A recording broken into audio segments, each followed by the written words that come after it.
Well, good morning. How we doing? Great. This past week on Friday morning, we got back into town from a little bit of a spring break vacation with our family down to South Carolina. And so as we were down there, we arrived and it was a gorgeous day, 84 degrees, beautiful. And as we pull in, the first thing that we kind of talked about, we're like, what are we going to do? Like, we have no food. Do I need to run and go get food or whatever? And Courtney just kind of looks at me and she's like, it's 84. It's a 3-minute walk to the beach. And I'm like, yeah, you're right. Let's just go to the beach. And so we changed all of our kids. We got their bathing suits on and we made our way over to the beach. And what was so intriguing is as we got to the beach, the beach was just beautiful. There was hardly anybody there. And the ocean was just calling our name, especially for my youngest, my 2-year-old Esty. And so Esty, go figure, she's passed out right now. But Esty was fully ready to embrace the beach life. And so she had her little puddle jumper on, her bathing suit, and she ran right into these waves. And as she was sitting there playing, it was so adorable as the waves would come and she would just belly flop on them and totally get submerged. And she'd stand back up and have the biggest little grin, the biggest little giggle coming out of her. And she was just living her life to the fullest. And what's even more intriguing as we were watching her is there's moments where the waves started to get a little bit more intense. And so as she's kind of jumping in these waves, they'd be coming in a little bit faster and a little bit harder. And there's a few times where as she's standing up, another wave hits her and knocks her back down. And it was in those moments where Courtney and I kind of are standing there and we're like, okay, is she okay? Can she handle this? Is she going to stand back up? Is she still going to be smiling? Is she still having fun? There's moments for little Esty as she would get knocked down and then we realized, okay, she maybe, wow, that one was really tough. And we'd reach down and grab her little life jacket. And as I pulled her up out of the water, or Courtney pulled her up out of the water, she would have the biggest grin, salt water everywhere, right? She's spitting it out and she's, again, Daddy, again, Mommy, again. She is full of just enjoyment, fun, and pure bliss, right? These waves for her represented enjoyment. They represented fun, pure bliss. She loving life in this moment. These same waves, though, the waves that Esty is jumping in and kind of pushing her and knocking her around in her little 2-year-old body, as she's enjoying it, Mom and Dad are over here. And the same waves that for her is enjoyment and fun is a source of anxiety, fear, nervousness even. It's funny. It's funny how the same exact thing can indicate two different things. For one, it can be fun and enjoyment, life in the fullest, it's really great. But the same exact thing can bring about different emotions, fear, anxiety, worry, nervousness. Today we're going to talk about water. Water. If you have your Bible with you or if you want to grab one from underneath you or open up your phone even, turn it to Matthew 14. In Matthew 14, it opens up with a lovely story of John the Baptist getting beheaded. We're not going to talk about that story, though. Not yet. That's a different time. I'll let Steve talk about that one. But then it goes into Jesus does this incredible miracle with a Lunchable, 5 loaves and 2 fish, and he has a multitude of people sitting there, and they're like, we have no food, and Jesus is like, I got this. And so he multiplies the food, disperses it to everybody, and there's tons and thousands of people there. And then this is where we're at the end of that miracle, we're going to pick up. And this is what happens is after that miracle immediately, and it says that immediately Jesus tells his disciples, get in the boat and start going to the other side. And this is where we pick up in Matthew 14, verse 22. Immediately, Jesus made the disciples get into the boat and go on ahead of him to the other side while he dismissed the crowd. And after he dismissed them, he went up on the mountainside by himself to pray. Later that night, he was there alone. And the boat was already a considerable distance from the land, taken over by the waves because the wind was against it. Shortly before dawn, Jesus went out to them walking on the water. And when the disciples saw him walking on the lake, they were terrified. "It's a ghost," they said, and they cried out in fear. But Jesus immediately said to them, "Take courage, it is I. Don't be afraid." "Lord, if it's you," Peter replied, "tell me to come to you and walk on the water too." "Come," he said. So Peter got down out of the boat, walked on the water, and came toward Jesus. And when he saw the wind, he was afraid, and he began to sink, cried out, "Lord, save me." Immediately, Jesus reached out his hand, caught him. "You of little faith, why did you doubt?" When they climbed back into the boat, the wind died down. And then those who were in the boat worshiped him, saying, "Truly you are the Son of God." So here we get, Jesus performs this miracle, feeding the multitudes. And then before the crowd is even gone, he sends his loyal disciples away, get in the boat, go on over to the other side. And Jesus says, "I'll take care of the crowd." So he's dispersing the crowd. There could be many different reasons for why he did it this way. It could be he doesn't want this huge uproar of this messianic prophecy. And oh my goodness, look at what Jesus is doing. It could be he just wants to get some space and time alone from the disciples. It doesn't really give us indicators of that. But what we do know is that Jesus sent the disciples away so that he could disperse the crowd and then go up to the mountainside alone to pray. Can you imagine trying to dismiss 5,000 people, by the way? Chaos. That'd be the word I would use, right? But yet, even in the midst of that, Jesus has a plan. And as he sends the people away, it says he withdraws, he leaves, goes to the mountainside to be alone with the Father to pray. In the midst of chaos and the waves of the uproar around him of who he is and what he has just done, he leaves.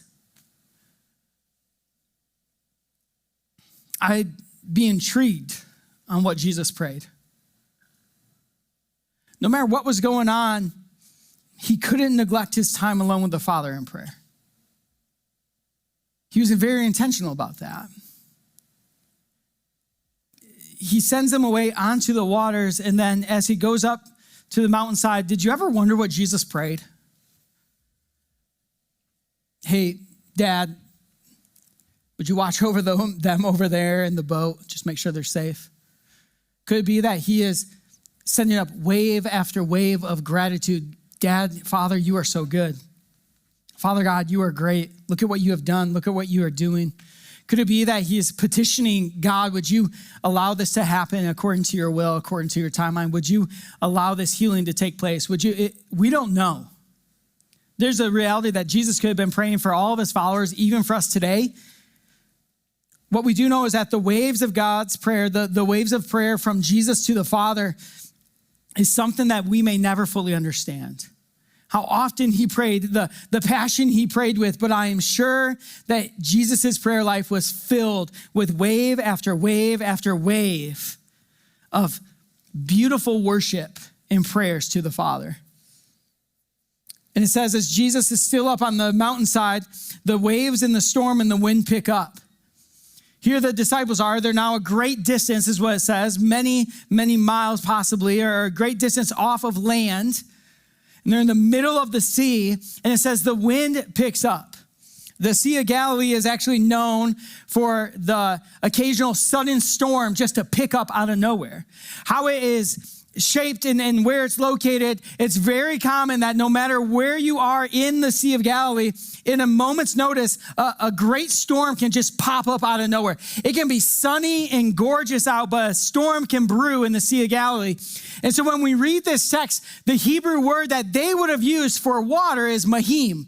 And mahim, we translate to water, and so do they in the Hebrew. But mahim also translates to something else, chaos. So here they are, they're sent out onto the sea, the chaos, without Jesus. Jesus is on the mountainside praying, and they are, it says now, fighting against the storm. In verse 25, some translations say, and in the fourth watch, which would have been between 3 and 6 a.m., right at the cusp of dawn, right before the sun is about to rise, it says they are fighting this storm. They're fighting the waves. They're fighting the chaos. They're fighting for a long time. And the more and more they fight, the more and more they get tired and exhausted.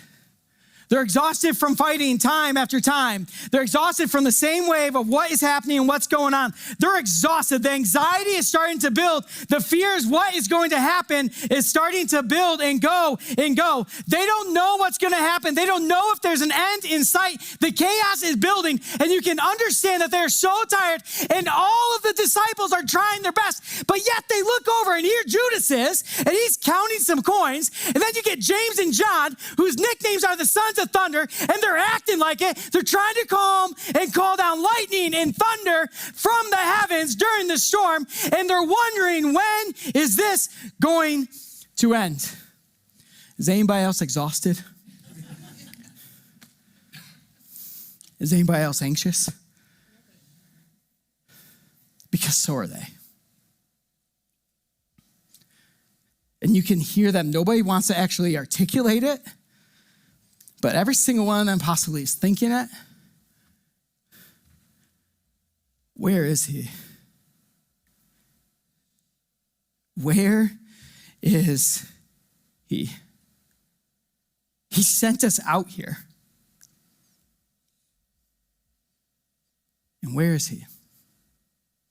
Like, these were trained fishermen, some of them. It's not the first time they've navigated waters.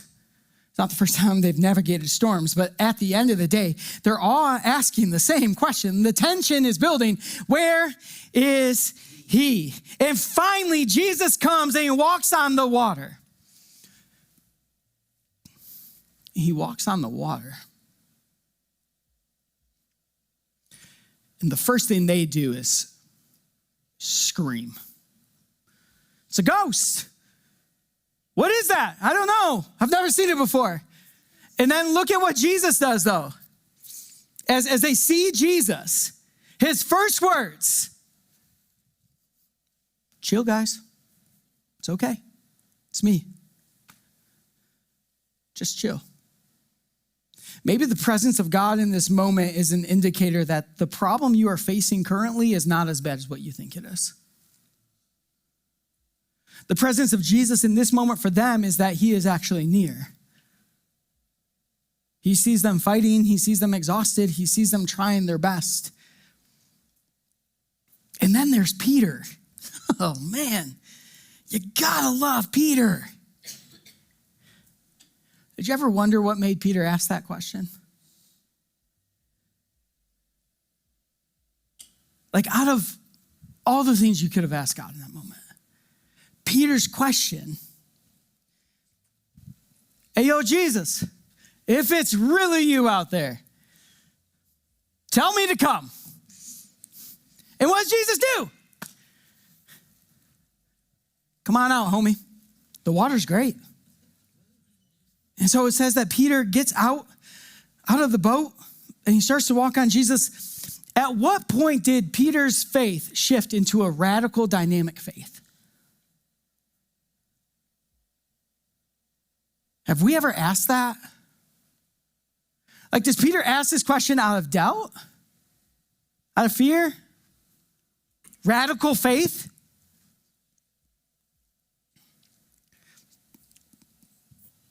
The invite was always there. In fact, I would argue that the invite for all of the disciples to walk on water that day was there. It's just that Peter was the only one with the guts to actually ask the question. There's an invite for each and every one of us to step out of the boat, to have a radical faith, and to join God in what he's doing. But are we willing to ask a radical question too? What if God is inviting you into a radical faith in your life? Above all the chaos, above all the anxiety and the fear and the nerves that you may have of stepping out in that faith, what if the invite is there? To do something crazy, to have faith so bold that other people around you think you are absolutely nuts. For some of us, maybe that looks like to have faith in the boldness to lead a prayer or small Bible study during your lunch break at your work instead of just a quick, simple prayer before you dig in. Maybe for others of us, it's a faith that looks like leading your fellow teammates or classmates or school peers into a radical relationship with Jesus that they never thought was possible. For some of us, it's a radical faith, a deep faith that leads, boldly leading our family, even when everything against us is stacked and doesn't want us to do so. Families falling apart, things are crumbling, and you don't know what end is up, but having a bold faith that God is up to something. The faith to embrace God's healing hand in your life, to reconcile and redeem what this world has broken and tried to shatter and break apart through every twist and every turn, every disappointment and circumstance. Do you have radical faith that God is doing something? Do you have radical faith to focus on him and simply just ask, God, can I join you? Can I join you in what you're doing? Can I join you in leading my family back to the church? God, can I join you in healing a world and a nation that is so keen on being divided? God, can I join you in seeing revival once again? God, can I join you? Radical faith. And here Peter is, after he asks this question, and it says he gets out of the boat and he starts walking towards Jesus on the water. As long as he was focused on the right thing, right? Because as he's walking, it says that he takes his eyes off Jesus, he gets distracted because he has ADHD. And then he starts to sink down to the bottom. Emotions like fear or anxiety are oftentimes indicators of greater things deeper down inside of us. The winds, the waves, the chaos all around Peter, they distracted him from Jesus. And in the moment he took his eyes off Jesus and he got distracted with his ADHD of the wind, the waves, and the chaos, stress, fear, anxiety, nervousness, impossibility came back into his, and he sank. And what's so beautiful about this is as Peter walked on the water, he feared the wind and the waves and the chaos. And it's at that moment, he's starting to sink. He cries out, Lord, save me. Lord, save me. Which indicates a few things. Jesus is there. Jesus is no longer far off from Peter, but he's close. Lord, save me. He knew that he could depend on Jesus. He knew that he could cry out and that Jesus would be there, that his proximity to the presence of God would allow him to cry out, save me. And God's presence and proximity to him would mean that Jesus' hand would be able to reach down and grab Peter. He knew that in the midst of it all, that Jesus was dependable. And as many times as I'd like to think, like, what would I have been like? I'd love to say I was Peter in this, right?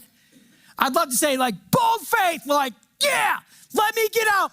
And as many times as I would love to say, like, oh, I'd be skipping on the water just like Peter and Jesus, I would never get distracted. My view of this story would be more closely like this. Jesus sticking his hand down to save me. Because I get distracted.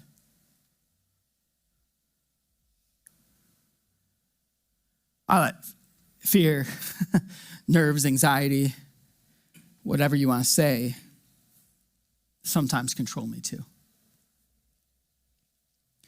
And Jesus pulls him out. Jesus must have been pretty strong, by the way. Just to yank someone out of the water, a grown man. Picture Jesus as being pretty strong. As Jesus picks him up, he lovingly but gently corrects him. You of little faith, why did you doubt? Like Peter was doing it. Why did you doubt? And there's not like this tone of like, oh, how dare you? What are you doing? It's literally, you had it. You are participating with me. And they're still on the water in this moment. And it says they got back in the boat, but what's interesting is we don't know how far Peter actually walked. They could be 2 paces away from the boat. They could be 22 paces away from the boat. Which then makes me ask a question that I don't have an answer to of how did they get back to the boat? Did Jesus fireman carry Peter back to the boat? Did he hold him like a little baby? Did he hold his hand and walk with him? Or did he just say, Peter, just keep walking with me. I've got this. Because there was very much so, he was in danger. Peter was in danger because his little faith in the moment, Peter wasn't in danger due to the chaos of everything. His danger came because of his little faith, the doubt that led to a deep anxiety and fear and worry. Why do you doubt? And once they got back into the boat, what happens? They crawl back in.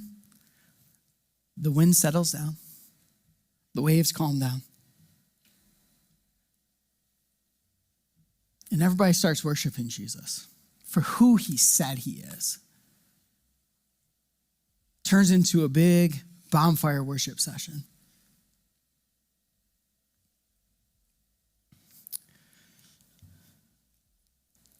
My little girl, Esty, jumping into the waves time after time after time. I started to ask myself how she could do that time after time after time. Like some of those waves were beating her up.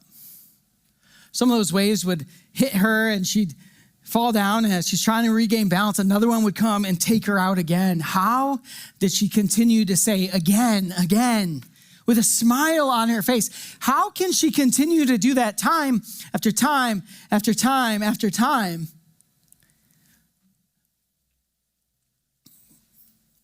It was pretty simple when I actually started to think about it. Esty could sit confidently in what she was doing because she trusted that no matter what those waves, the actual waves, the wind, the waves, the jellyfish all around her, her brothers, her sister, no matter what waves of chaos came, she could sit comfortably and confidently knowing that she was always taken care of because she could trust the guidance that her parents were there. That mom or dad would reach down when she's getting tossed around and they'd pull her up. Let me be very clear. I am in no way equal to God. Never will claim to be. But when I started to think about that, I started to realize that God was also inviting me into something. That for me, it was, Kyle, the invite for you to learn from your little girl and be just like her is there. To have childlike faith, that dad is there. Not childish, childlike faith. I can depend on him, even when the waves of chaos are coming and everything's going wrong around me. And I think the invite is there for us today. And the question is, can you and I together, can we learn to trust him as little kids trust their parents? In wave after wave of whatever is happening, can we trust him? That his guidance, his way, his hand, his presence is far greater than the storms of our lives that we've worried about. I mean, for many of us, we walk around with this cup of anxiety. And the reality hits for a lot of us that we got to go to work tomorrow.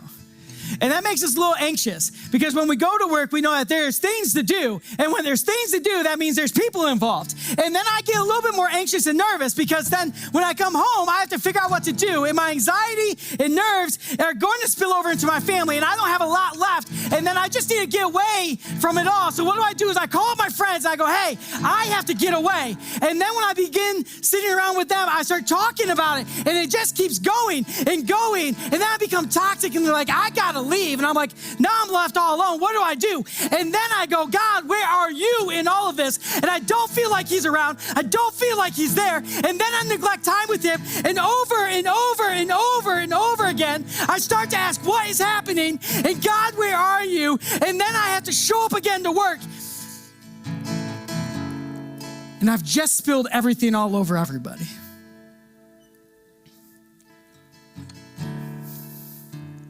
And for some of us, we've been more obsessed with the water in this cup than maybe just hearing what God had in store for us today even.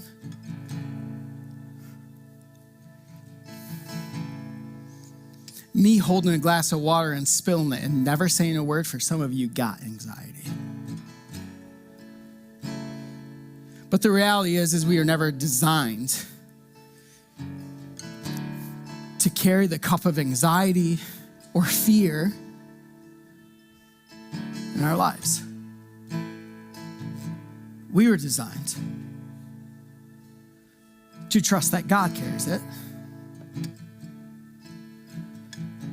And that when our focus is on him, we don't have to worry about what's spilling over besides the presence of his in our lives.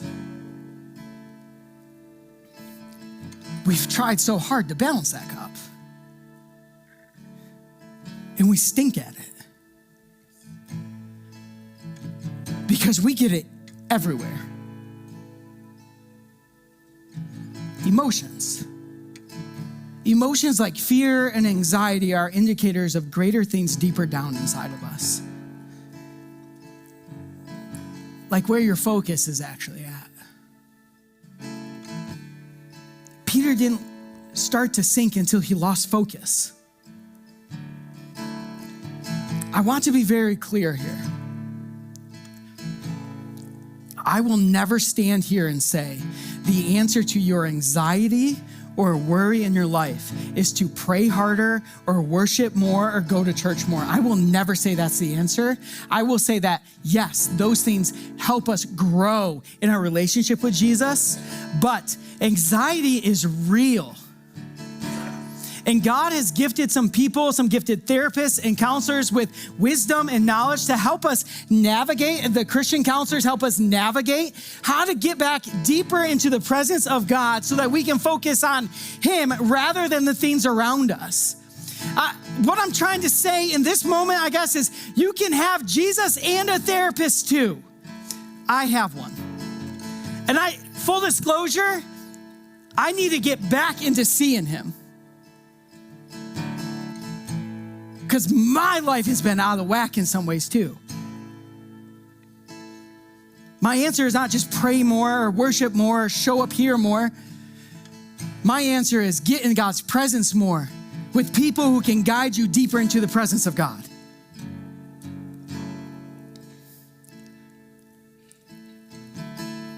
God's invite is simple. Come and participate with me, but he wants a radical invite too. God, would you invite me into that? So here's how we're going to close today. I want you to close your eyes. Just take a deep breath. And God, just ask him, God, where have I been focusing on things in my life that are not of you or not you? Where have I been focusing on things that we were never designed to focus on? For some of us, it's our reputation and our social platforms and how people see us and perceive us. You were never designed to focus on that. For others of us, it might be our job, our occupation, and I have to climb this ladder. You were never designed to find worth and value in that. You can fill in the blank. God, I have been focusing on this when you've never been designed to focus on that. And here's what I want you to do. With your eyes closed, would you just confess that? God, I'm sorry I've been focusing on this. I've been distracted by this. The wind and the waves of the chaos around me has distracted me from my eyes being on you. I confess that I need you to save me. And say those words, God, save me from those things. Save me. Reach out and pull me up. And as you do that, God, would you realign my focus back to you? Ask him for a more bold presence of his Holy Spirit in your life. Ask boldly that you would hear his voice. Boldly would I hear you, God. Would I sense you moving in my life? Would I see you in new ways? Would I tangibly know that you are here? As we continue today, here's what I want you to do. Worship how God is inviting you to. Don't feel like you have to immediately stand up and just start singing. When the Spirit prompts you, when the Spirit releases you to start to worship in that manner, go for it. And if you need to stand, stand. If you need to sit, sit. If you need to just pace in the aisles, I don't care. Whatever the Spirit is prompting you, just sit in his presence. Just sit in his presence. God, we ask for more of you. More of your presence. More of your voice. More of you tangibly around us. God, we confess the things that we've held above you, the things that we focused on, the things that when we focus on them, it just brings about anxiety and worry. And God, we confess that we need you. We need you to redirect our eyes back to you. We need you to surround us with people who are directing us back to you. That the answer is that you are a God above all things, that you are not anxious.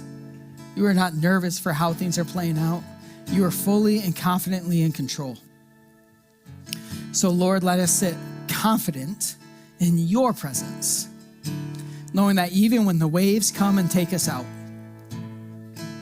that you reach down, you pick us up, and you are dependably right beside us. So we just ask, come, Holy Spirit. In this moment, in this day, in this time in our lives, would you just simply come?